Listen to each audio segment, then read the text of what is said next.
Hello, and welcome to another edition of the Soft Skills Salon with your host, Diana Kowarski. As always, thank you for tuning in, and if you like what you hear, please leave your rating or review on your chosen podcast platform. We really appreciate it. In this episode, we are joined by Kelly Shannon, an executive coach and development strategist for female leaders. Kelly is the founder of Women Lead Daily, a platform developed to inspire and engage women on their path to leadership. Diana and Kelly begin their discussion by examining the synergy between performance evaluation and professional development to successfully lead others. They continue their conversation by discussing the benefits of promoting yourself and your expertise confidently without waiting to be asked for an update. They continue the discussion by offering advice that we don't need to have the perfect answer to successfully assert ourselves when we offer our opinions or ideas. Now let's have a conversation.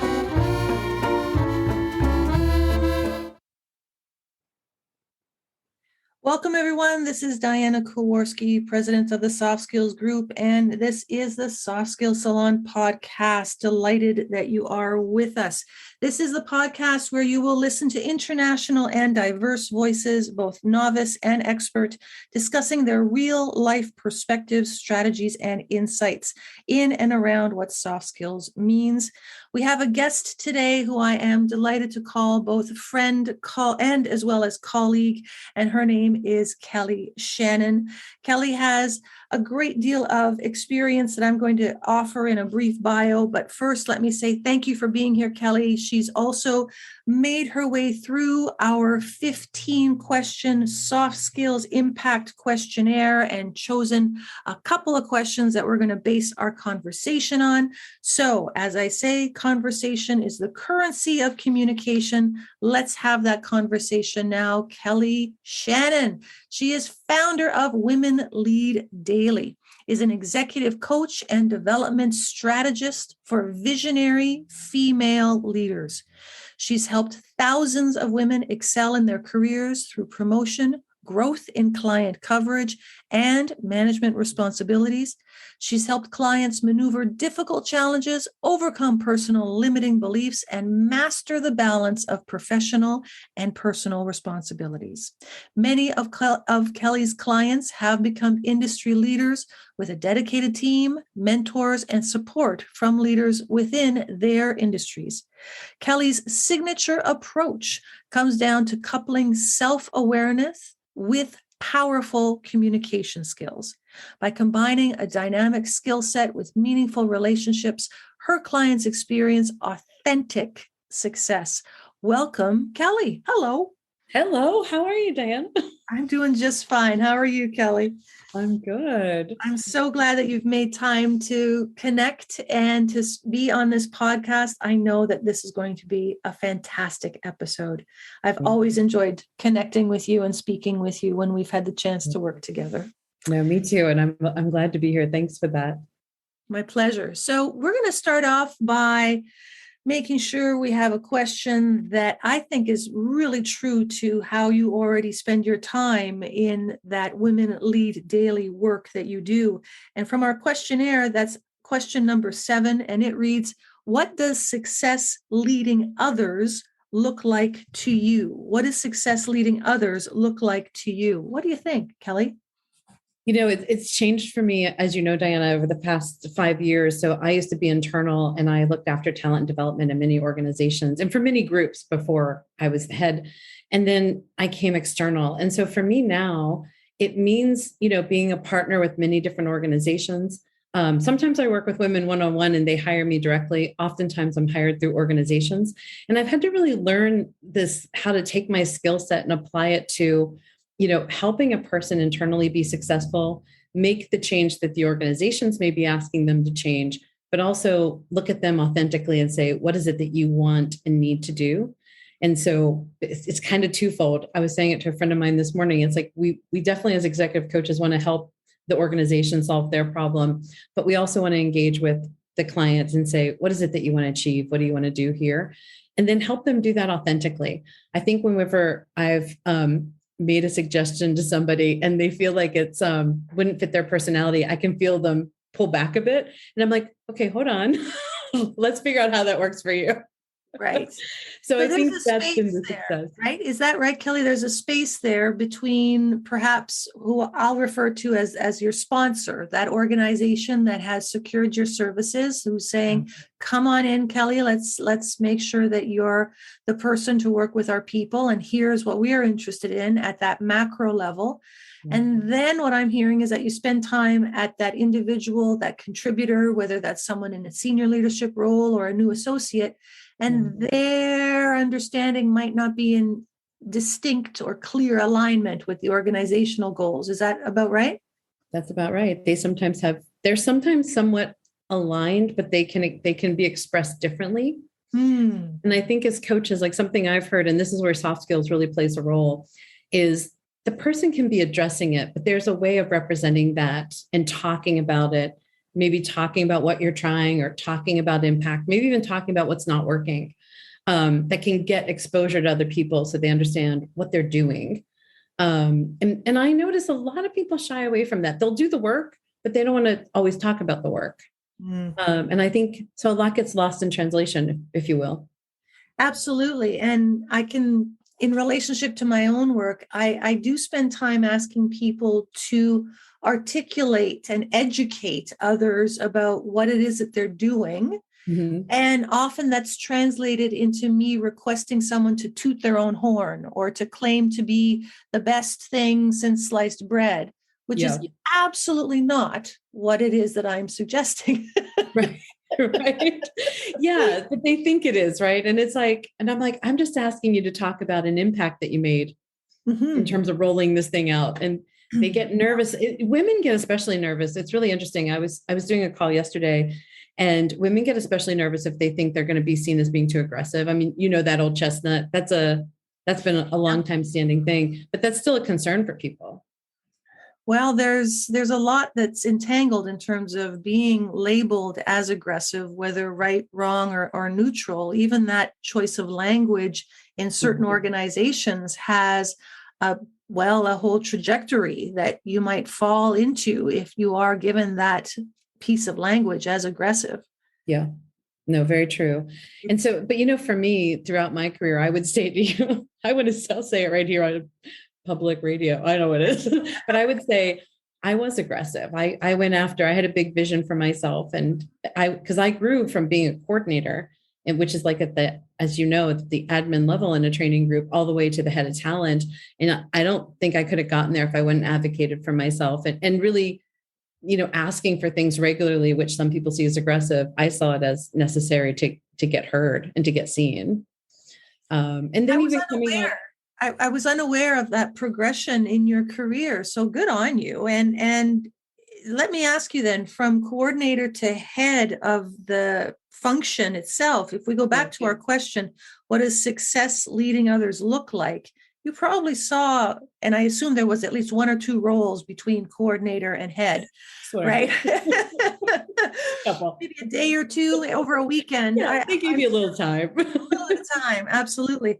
But I'll bet you saw others in terms of leading and their styles that may have been successful and also may have been unsuccessful, that you may have taken some of those learnings along your path.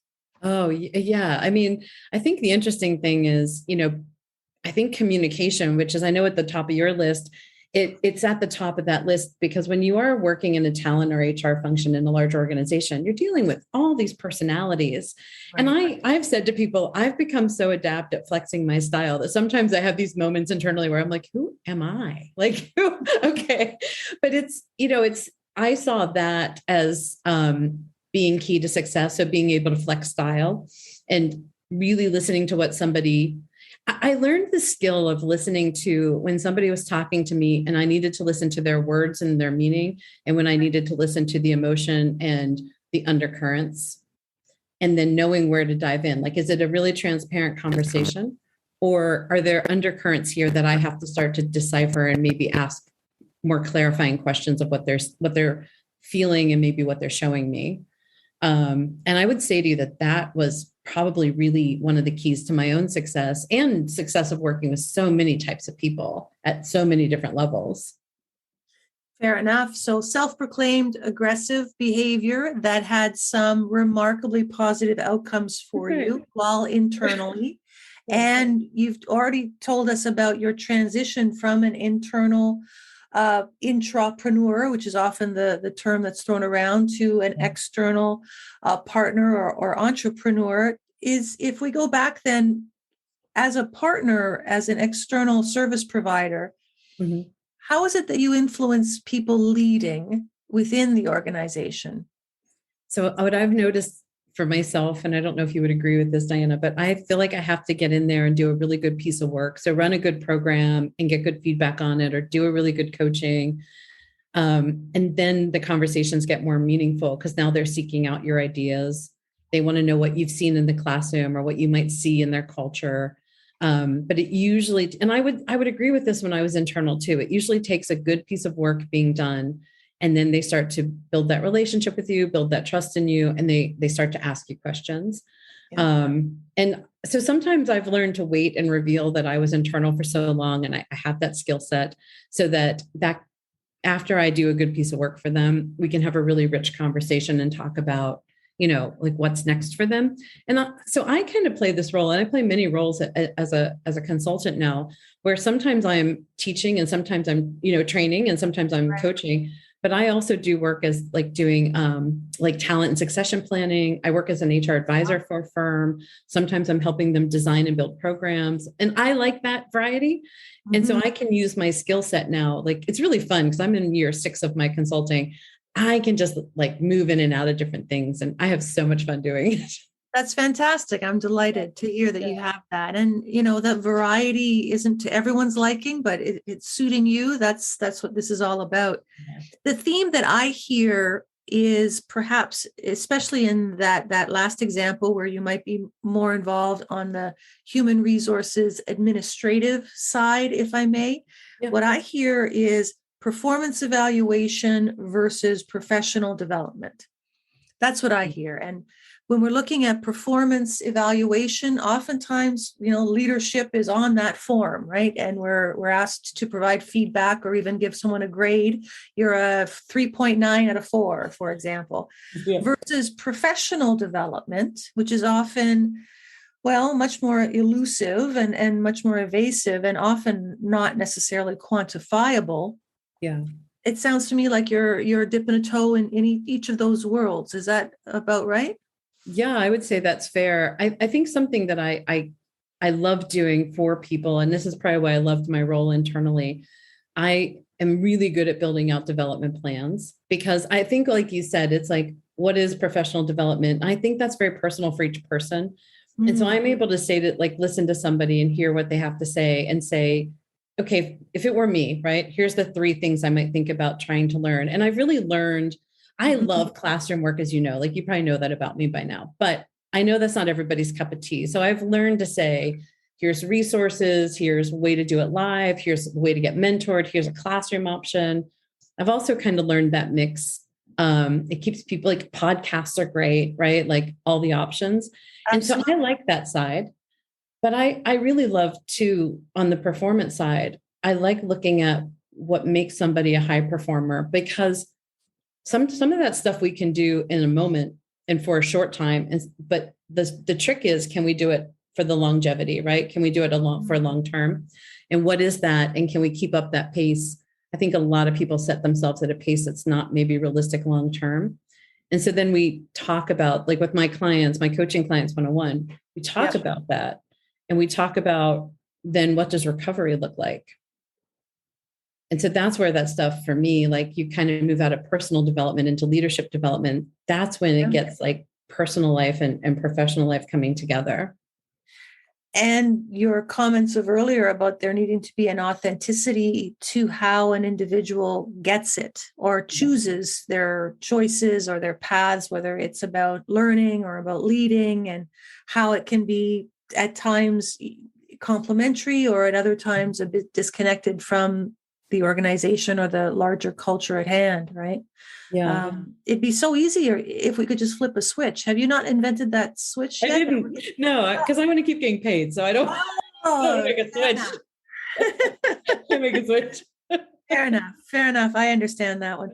Let's go on to another question that you chose, and it's one of my favorites. It reads, "What do you recommend others do to improve their soft skills based on your experience as a blank in blank industry?" So we got lots of blanks for you to fill in, and I know you've worn several hats. So let's assume one of those hats, and how is it then that you would recommend others improve their soft skills in that industry? Take it away.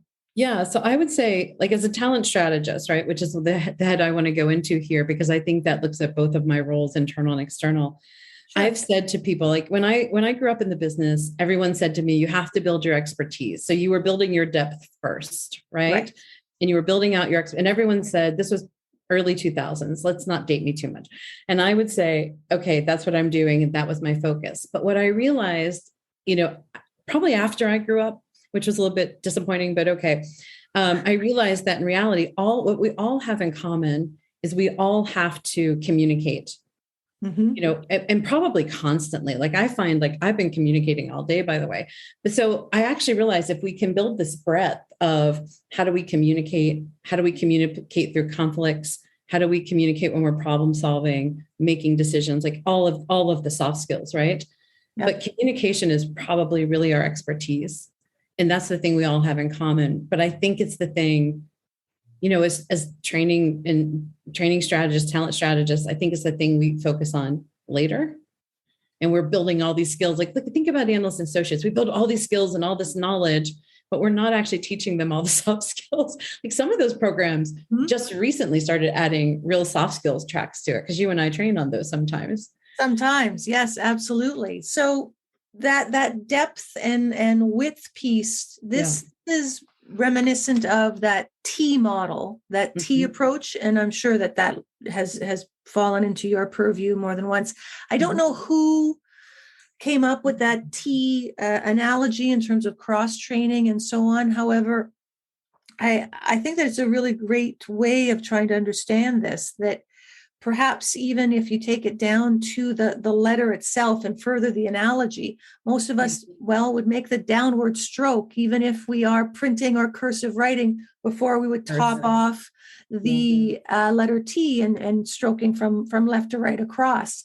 Yeah. So I'd say to you that it's not unusual to have that build your expertise approach, and in some of the newer people to the workforce that I have been working with of late, the challenge there then is perhaps what we've already talked about, Kelly, which is, if I get really good at this task and I keep doing it, how do other people find out? Right. There it is. How do they find out that I'm good at this? Yeah. Do I wait on good fortune? Do I rent out a billboard? Do I just hunker down and hope that in 60 odd years that someone will see me virtually or literally doing this great thing, and at that point give me some kudos or some credit or some space to grow? Yeah. Have you seen that folks want to do their thing, but not perhaps reconcile how other people learn about that great thing they do? The first question I always ask people when I coach them is, I'll say, do you have a one-on-one meeting with your manager regularly? And they'll go, no. That's your first billboard, right? That's the first.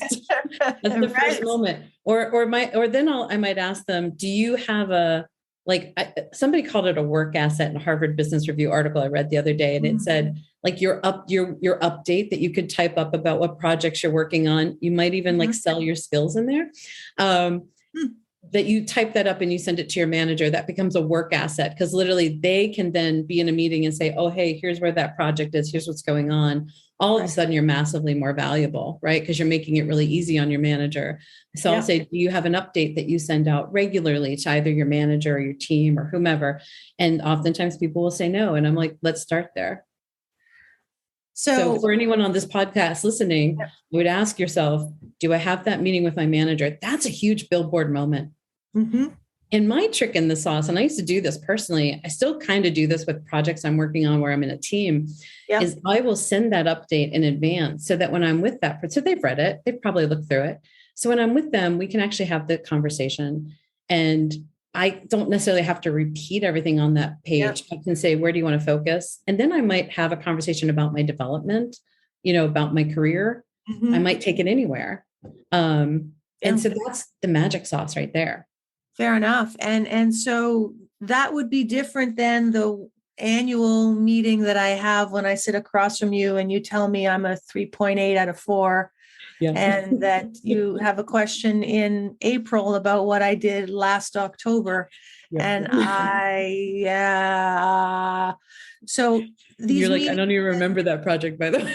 Exactly. So these meetings, and I think your point may sound fundamental. However, it's fundamentally important to say, which is have these meetings and that there needs to be some sort of rhyme or reason, or perhaps even some sustainability or predictability to how often, how long, how many of these meetings, so that they're not punitive for any of us, and that potentially that they're even relished or looked forward to. That's that first point that I heard you speak to so well. And then the second one, I love this turn of phrase, this work asset. I've often advised people, and my term is much less attractive.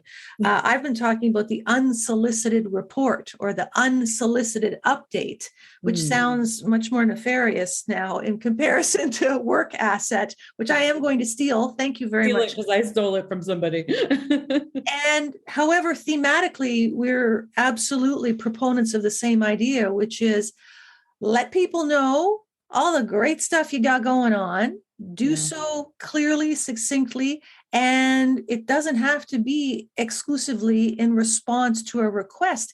And the reason I have myself over and over again saying that to so many people is anecdotally, I have to say that when the request does come for an update, not always, but a lot of the time, there can be a reactionary reason, or at least some neutral to negative question that there's an arrears of information. So if you can preempt the, hey, can I get an update question? I think that bodes really well in people's favor of educating others. Do you agree? I do. And I think you also set up your manager for success, because what I noticed, especially when I started reporting into the head of HR, is that that person was going to be in meetings with people like the CEO or the COO, and they were inevitably going to launch a question over to him or her saying, where is this leadership program? And they knew they could just search their email by my name and be able to literally tell them exactly what was happening. And I used to tell them where we were. So what was the update and then what was coming up next? I used to always do that with my programs. And so they looked amazing. And they, I think, honestly, really appreciated that. So it made it very, very easy for them. And so talk about managing up in a really simple way and not waiting for them to react and say, hey, I need an update. And then you feel harried in a day. It's just really good work. And does it get boring? Here, I just want to dispel one thing. Yes. Have I had days where I'm like, why am I typing this up again? I'm bored. But it is that consistency. It's also a once a week check-in on what you're working on. I've had moments personally where I've looked at it and said, I've been doing kind of the same thing for too long. Like something needs to shift here, or my brand's getting a little stale. I've had that reflection. I've also had the reflection of there's too much going on. Right.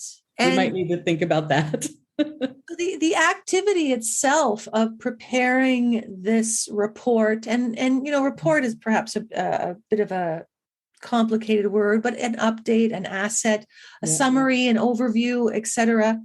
That the activity of doing such itself can certainly be a gateway to some reflection. I would suggest to you that it's also a source of raw data in terms of one's own time usage in comparison to one's goals, one's own, appreciation of where perhaps they can find opportunities for those flow moments, right? If my overview for the week says that I've been doing project 1 a lot, and I really don't have a love in my heart for project 1, and I'd like to spend a little more time on project 2, having that externalization in documenting that this is where I'm at with this work can lend itself to a reorganizing or even a remotivating for that person before we even communicate it to our managers or our leaders, right? Yeah, it's been a really helpful tool for me. And I still have a running, I now do it in Word because I just can't keep track of it for myself. But I have one that I do and I check in on every week. And it just keeps me centered because I do work with so many different companies and I do get involved in a lot of projects. It keeps me really centered on what I'm doing. And then if I want to send an update to a client, it's literally copy paste. And they love that because it's, they appreciate that. I've had a lot of good feedback in terms of doing that, but I'm not recreating the wheel anywhere. I'm literally copy pasting from a list that serves me. Absolutely. And I'm all about, if you can, repurposing some of the information so that people have the opportunity, as you said, to access information quickly, to have their relationships go very well at that senior leader level. And then, of course, for my own benefit as well, in terms of some reflection. Absolutely. That makes a lot of sense. And the last point, I want to make one more point on that is the other thing I've done with these things. So when I send it, I usually like BCC myself and I would move it into a folder. So when the annual year-end review came around, I could actually flip through these emails and say, what did the team, what did I or what did the team do this year? And sometimes there were things that we did, like, let's say we did do something in February and it's now December. And I'm like, I didn't even remember that one. And it just jogs my memory. And I can literally make a quick list just by flipping through emails really quick and seeing what we did. Absolutely. Or I will also, in my own way, I will do just a word search and throughout the document, and you'd be surprised. Okay, project 3 was referred to twice. Project 4 was referred to 7,000 times. What does that mean? And what do I do with that? And, in some industries, the opportunity to quantify, even if it is an informal quantification, but you can quantify if you are providing some updates as to exactly where your focus or some of your focus may have fallen. You can't take it down to the minute. However, it's still more data than saying worked on that, or we were on that, or I remember being a part of that, which I can't realistically build into either that formal performance evaluation conversation or comfortably translate into your, professional development goals either. So there's win-win-win all over this one. Absolutely. Yeah, it's a great one. Let's jump to our third question here, and it's a two-parter, and I'm certain that this will be a part of the work that you do with women and do so well. And it's question number 15 on our list, and it reads, how do you effectively assert yourself on the job? And what have you seen others do to effectively assert themselves? So this is all about assertion, Kelly. All about assertion, which I said I was the master at or something. I don't know. It was aggression. I think I said I was good at. I think for me, like one of the ways, and I still do this to this day, and it's funny how much I get myself involved in. One of the things that I do with clients, and I did this internally, is if a project comes up, I'll say, how can I be helpful on that? Or can I, if I really want to be involved with something, like if I think I'm going to learn something new, or it's like a growth opportunity, I'll ask the question, can I be involved in that? Which I think if you're working with people that you have some type of relationship with, I think they kind of hear that and they're like, oh, she's trying to do something here. But what's funny at work is if you offer yourself up as a resource, and I know people avoid doing this because I know it evolves into work, but oftentimes people take you up on it and you get yourself involved in things, you build relationships with people. And I do that a lot. I kind of just offer myself up. And I've learned so many things. I'm working right now as an HR advisor, I mentioned to you, with a client. Right. And it started off, I delivered an offsite for them. And it's a women's organization. Started off, delivered an offsite. I did two different events for them. And then they came to me and said, we're looking for an HR advisor to be around a couple hours a week. And I was like, well, I'd love to help with that. And all I do for them is problem solve. That's all. I just problem solve and communicate and problem solve. And I love it because it's so different than delivering and coaching. And I really enjoy the problem solving aspect of it. And I get myself involved in the darndest of things. You guys won't believe it. All because I say, how can I be helpful? Or what can I do to help? Fair enough. So two powerful questions. How can I be helpful? What can I do to be involved? Or how can I be involved? Yeah. Absolutely. And so are there any ideas then from your own experience as you've just started to scratch the surface of, or from any of the classroom teaching that you've done in terms of a practice that an individual can have to elevate their assertion levels on the job? I think we say it all the time. I think it's being willing. I think it's being willing to raise your hand and or speak up. So if there's something you want to get involved with, raising your hand and saying, can I get involved? So we talked about that one. I also think like something that put me on the map in some of the organizations I worked in, is coming up with an idea for something and saying, I have an idea. I have a way we could execute this. Did you hear about? And so all that stuff you're picking up from, your colleagues and friends at work, of hearing how things work internally, it might be offering that up for people so they know that option is there. But you got to be willing to kind of, whether it's a big meeting, a small meeting, got to be willing to raise the hand and share that insight with people, and maybe talk about how it works for your team or your group or your whatever you're doing, your work. I think that's really important. Again, I think that there's a lot of overlap in some of the thinking that you and I share. So what I heard you say is, be willing to raise your hand, and language along the lines of, I have an idea about blank, or I have a way, or there's a thought here that I'd like to share, something like that. Yeah. And I, as I said, completely corroborate that approach. Let's unpack, because I know you and I have both worked with not just women and or people in general who are of high potential, perhaps self-designated or having had that designation given to them in terms of their career path. And that same person can feel in that meeting, whether it's a virtual one or an in-person one, that there's an enormous social risk to raising their hand. And so I think there's some space for perhaps folks like you and me to talk about what's happening between the thought, oh, I have an idea, I could say something here, and the physical manifestation of raising the hand. What do you think, Kelly? Well, I think sometimes like the two big things I've seen stop people is, number one, is the work going to fall on my plate because I have enough to do. Right. And oftentimes I think in large organizations, maybe small ones too, if you kind of are the one coming up with the idea, sometimes there is an expectation that you'll do it, but you're not sure if you're going to get help to do it. Sure. So then it's keeping that priority. And if your manager's not in that room and you're more junior, you might be a little worried about getting yourself involved in something that, like, getting out of control of it. You know what I mean? Like, should I be doing this? So I've seen that stop people, number one. And then number two, I think it's interesting because I've seen people like I may have heard about how somebody was approaching a problem in another group, and I can share a little bit of the insight that I've gleaned from being around that conversation, but I might not have all the answers. But I've seen people not raise the hand because they're afraid that they're going to kind of move into an interview process and they're going to have all the answers. But I think it's maybe saying, even if you become a resource, like, oh, I heard the operations team is solving a similar problem. Maybe we should just talk to them.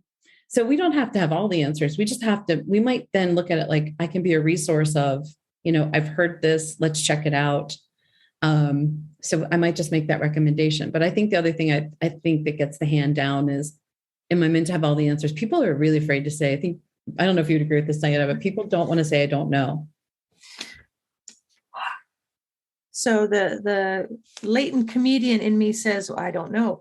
But the truth be told, that there is a lot of complicated expectations, some of them that we put on ourselves and some that, perhaps we're perceiving rightly or wrongly about being omnipotent when it comes to when we are asserting ourselves. And that if we do assert ourselves, that there needs to be perfection in our eloquence and absolute knowledge of our content, and that we are pristine and whatever perfect with big air quotes looks like. And I often am brought back to the word that you had mentioned, almost 30 minutes ago, which is authentic. And the authentic version of self is often that we do not have all the information. nor all the insight. However, we might have an inclination, we might have something. So I often ask people to think about a response versus the response. I ask people to think about an idea versus the idea. Yeah. And I think in part there's been a bit more practice with putting our hands down or maybe even sitting on our hands while we have been by choice or circumstance working virtually, because some of us have not had either the immediate interaction to look around the literal board table and see, oh, so-and-so looks interested, or so-and-so has got, oh, I heard that. And so one of the byproducts, in my opinion, of this COVID era has been that we are keen to assert ourselves, yet some of us have had some unsolicited practice in being a bit more passive than we perhaps had previous to COVID. Yeah, no, I would agree with that. And I think some of it, I think, is especially when COVID started and we were all moving home, it's that energetic exchange that happens when you're at a table together and you can see somebody's going to say something, or you can see somebody tense or pull back. Yeah. And so to facilitate that moment oftentimes, but we really lose that digitally.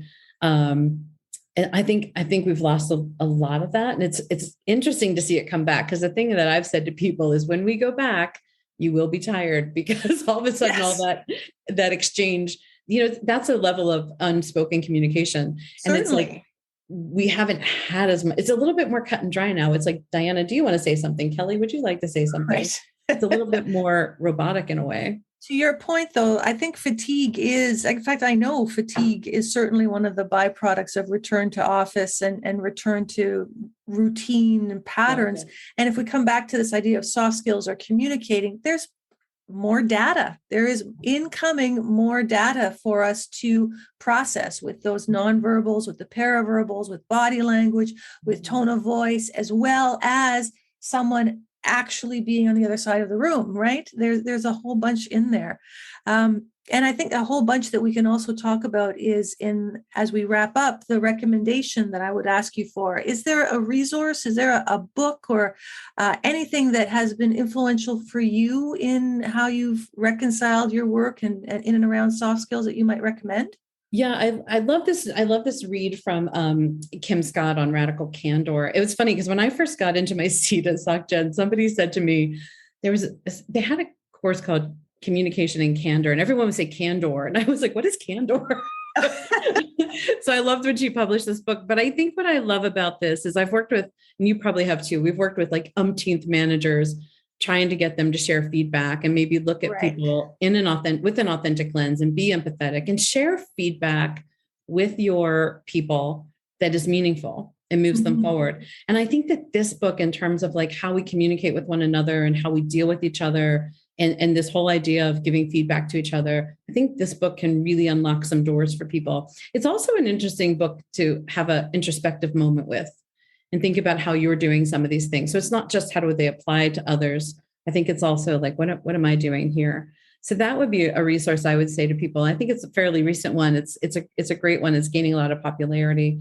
Absolutely. And it's on my bookshelf. And I would say to you that my biggest takeaway from reading it, and I'm going to reapproach it now based on your recommendation, and I think it's overdue, that you're right. There was some self-awareness for me, as well as some other awareness that, the author Kim Scott was, I think, in a very easy kind of read. It wasn't punitive at all. I remember plowing through it and thinking, wow, I got something, and that was quicker than I expected. So I always appreciate that.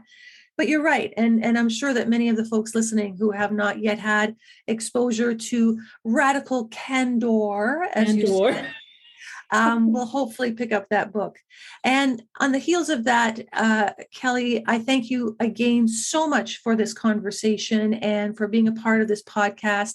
You've really made a great contribution to moving the conversation forward around soft skills. Thank you so much. Thank you, Diana. This is my pleasure. Thank you. Bye, everybody.